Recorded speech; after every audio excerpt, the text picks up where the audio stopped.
Hello and welcome to Study Brains. तो आज के वीडियो में हम मज़ीद प्रीपोजिशंस के ऊपर बात करेंगे। देखिए, आज हम एक कन्फ्यूज़न जो जहाँ से हो रहा है वहाँ पे एक वर्ड से स्टार्ट करते हैं, मैरी वर्ड। जिस तरह से हमने पिछले बार देखा था होम, मैंने बोला था अगर कहीं पर भी वर्ब ऑफ मोशन आए, गो आए, ब्रिंग आए, रिटर्न आए, तो फिर उसके इमीडिएटली बाद अगर होम आएगा तो उसके साथ कोई प्रीपोजिशन हम इस्तेमाल नहीं करते हैं। जिस तरह से मैंने बोला था आई गो होम ऑन संडे, तो गो के बाद टू क्यों नहीं आया? क्योंकि वो वर्ब ऑफ मोशन है। ठीक है, इसी तरह से मैरी के ऊपर बात करते हैं। देखिए, मैरी वर्ड जब भी एक्टिव वॉइस में होगा तो इसके साथ प्रीपोजिशन नहीं आता है, लेकिन जब ये पैसिव वॉइस में आएगा तो प्रीपोजिशन आएगा।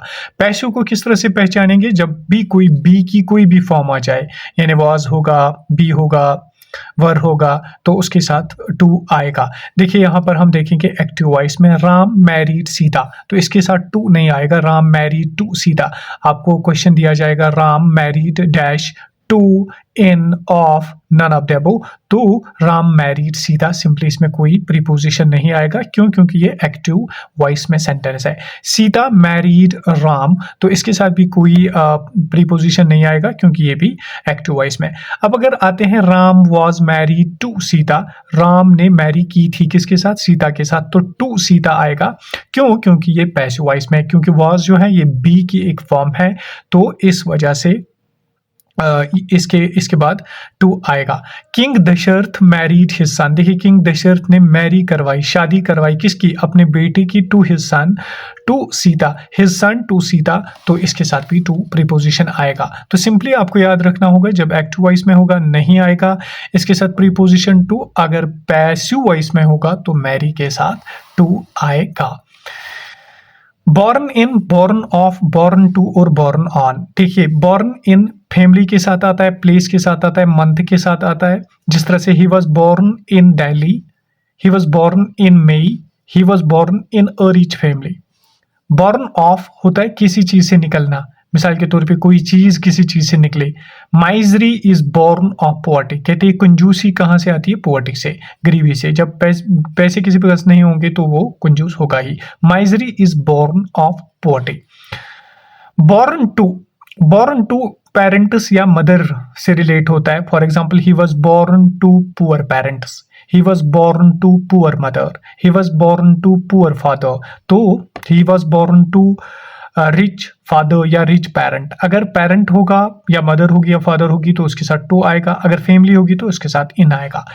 बॉर्न ऑन, बॉर्न ऑन का मतलब क्या होता है? ये डेट्स के साथ इस्तेमाल किया जाता है। ही वॉज बॉर्न ऑन 17th मई और ही was born on 3rd of April। Okay, इसके बाद आते हैं नीड ऑफ और नीड फॉर। देखिए, नीड ऑफ होता है मतलब इस चीज की जरूरत है। For example, the poor man is need of warm clothes, simply इसकी जरूरत है। लेकिन नीड फॉर होता है एडिशनल रिक्वायर्ड, यानी जरूरत से भी ज्यादा जरूरत, एडिशनल रिक्वायरमेंट जब हो किसी चीज की, उस वक्त हम नीड फॉर मांगते हैं या इस्तेमाल करते हैं। There was a need for further explanation so we googled it. देयर वॉज a need for further explanation so we googled it। Okay, key to और की ऑफ में क्या फर्क है या किस तरह के प्रीपोजिशन है? देखिए, की टू जब की वर्चुअल हो, यानी जब रियल में की नहीं हो, तो उस वक्त हम की टू इस्तेमाल करते हैं। For example, hard work is the key to success. Key of success नहीं कहेंगे बल्कि की टू सक्सेस, क्योंकि यहाँ पे जो की है ना, ये वर्चुअल है, रियल नहीं है।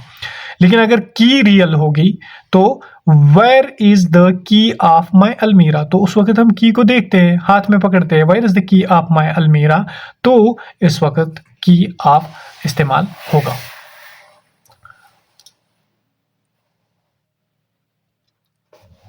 Die from, die of, die in और डाई फॉर कहाँ पे इस्तेमाल होता है? देखिए, डाई फ्रॉम होता है जब एक्सटर्नल डिजीज होगी या रीजन गिवन होगा।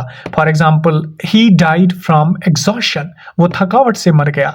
ही डाइड फ्रॉम कोरोना, वो कोरोना से मर गया, तो एक्सटर्नल डिजीज है। ठीक है, बाहर से आई हुई डिजीज है, तो इसके साथ हम फ्रॉम इस्तेमाल करते हैं। डाई ऑफ होता है डिजीज या हंगर, मतलब डिजीज अगर कोई अंदरूनी बीमारी होगी या हंगर की वजह से मरा, तो he died of cancer, he died of hunger. Wait a minute, आसान हो गई। तो डाइड इन किसके साथ आता है? प्लेस के साथ। देखिए ही डाइड इन दिल्ली, वो दिल्ली में मर गया। He died in harness.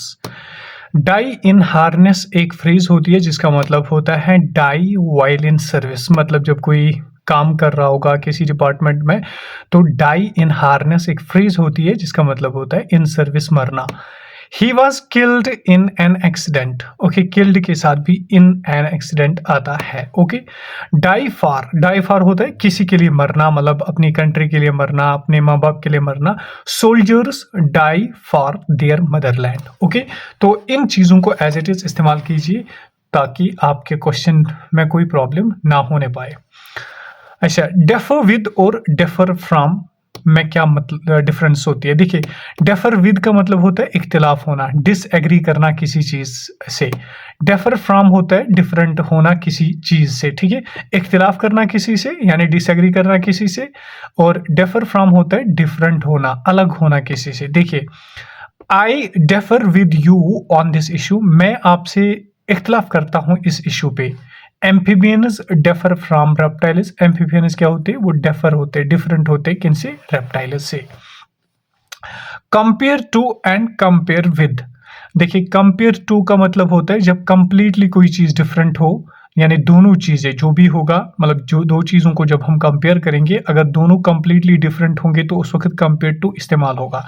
अगर दोनों सेम होंगे, ऑलमोस्ट सेम होंगे, तो उस वक्त हम कंपेयर विद इस्तेमाल करते हैं। देखिए life is compared to a journey, life is compare, तो लाइफ अलग है जर्नी अलग है, तो दोनों को कंपेयर टू के साथ हमने जोड़ा। कंपेयर जियो विद एयरटेल, देखिए जियो भी एक कंपनी है, एयरटेल भी एक कंपनी है, या जियो भी एक सिम है, एयरटेल भी एक सिम है, तो compare Jio with Airtel. Okay, eight the beginning, eight the and, in the beginning, in the end का मतलब क्या होता है? देखिए एट द बिगिनिंग होता है शुरू में, मतलब किसी चीज के शुरू में जब हम कोई चीज इस्तेमाल करें तो उसको कहते हैं eight the beginning. Eight the and कहते हैं किसी चीज के एंड में। लेकिन इन द बिगिनिंग कहते हैं शुरू शुरू में, मतलब कोई काम हम करते हैं पहले वो अच्छा लगता है लेकिन बाद में अच्छा नहीं लगता है। इन द एंड कहते हैं अल्टीमेटली, आखिरकार। Okay, they played the national anthem at the beginning of the show, कहते हैं कि उन्होंने नेशनल एंथम को प्ले किया बिगिनिंग ऑफ द शो में, शो के शुरू में। Okay, we have a farewell party at the end of our final semester. देखिए फाइनल सेमेस्टर एंड हुआ तो इसके बाद क्या होगी? At the end of our final semester एक पार्टी होगी या एक फेयरवेल होगा। Everything seems good in the beginning, कहते हैं बिगिनिंग में, यहाँ पे हम एट द बिगिनिंग नहीं लगाएंगे, क्यों? क्योंकि शुरू शुरू में का सेंस आता है, यहाँ पे शुरू शुरू का इनिशियल का सेंस आता है, तो everything seems good in the beginning. Truth Trump's in the end, ultimate का सेंस आता है यहाँ पे, तो अल्टीमेट का सेंस जब आ जाए तो उस वक्त हम इन द एंड का इस्तेमाल करते हैं। Truth Trump's in the end. I hope यहाँ तक आपको क्लियर हुआ होगा। तो आगे वाले जो प्रीपोजिशंस होंगे वो भी मैं आपके सामने रखने की कोशिश करूंगा। अभी 4-5 दिन लगेंगे और प्रीपोजिशंस को कंप्लीट प्रीपोजिशंस में करवाऊंगा। अगर आप चैनल पे नए हैं, चैनल को जरूर सब्सक्राइब कीजिए और दोस्तों तक भी वीडियो को जरूर शेयर कीजिए। Stay happy and stay blessed.